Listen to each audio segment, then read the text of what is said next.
सोचिए क्या होगा इस भारतवर्ष का, जहां पे उच्च न्यायालय ही ये कह रहा है, जाओ जाके अपने भगवान विष्णु से कह दो कि अपनी टूटी हुई गर्दन खुद ठीक करा ले। यह तुच्छ वाक्य खुद chief justice B R Gavai ने दिया है। बी आर गवई साहब एक दलित हैं। दलित पर क्यों फोकस किया है ये वीडियो के अंत में जरूर समझिए। असल में एक पीआईएल पर सुनवाई चल रही थी जो कि जवारी टेम्पल खजुराहो में है। वो एक यूनेस्को हेरिटेज साइट है। याचिका में मांग उठी कि भगवान विष्णु की जो 7 फुट बड़ी ये मूर्ति है, उसकी जो गर्दन उड़ा दी थी इस्लामिक इन्वेडर्स द्वारा, उसको दोबारा से बनवाएं। वही साहब ने पीआईएल को डिसमिस कर दिया और बोला एएमए एसआर एक्ट 1958 के हिसाब से आप इन साइट्स को केवल प्रिजर्वेशन और कंजर्वेशन कर सकते हैं, रिकंस्ट्रक्शन नहीं कर सकते। लीगल तर्क सही होगा, लेकिन ये टिप्पणी कि अपने भगवान विष्णु से कहो कि अपना गर्दन का कुछ करें, अभद्र टिप्पणी article 25 right to religion and sentiments का उल्लंघन करती है। 80% हिंदू समाज और उनकी सभ्यता पर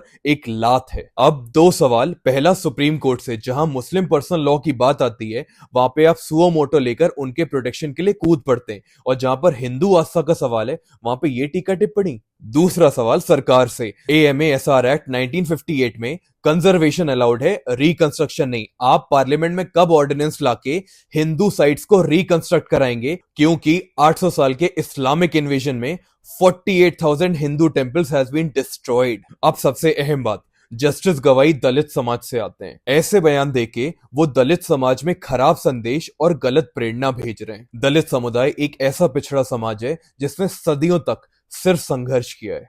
हर संप्रदाय अपने समाज के सफल लोग जैसे कि डॉक्टर, इंजीनियर, जज और लीडर से ही सीखता है। वैसे ही हमारे समाज के कुछ लोग और बाहरी शक्तियां दलितों को हिंदुओं से अलग करने में लगी हैं। आप ये वाक्य कह के उनके मन में एक अलगाववाद डाल रहे हैं। ऐसे गैर जिम्मेदार वाक्य से आप उन्हीं ताकतों को बल दे रहे हैं। आपको तो आस्था और एकता का संदेश देना चाहिए। याद रखें, दलित हो या दीक्षित, लाला हो या बनिया, तेली हो या तोमर, सबसे पहले हम हिंदू हैं, हमारा खून भगवा है।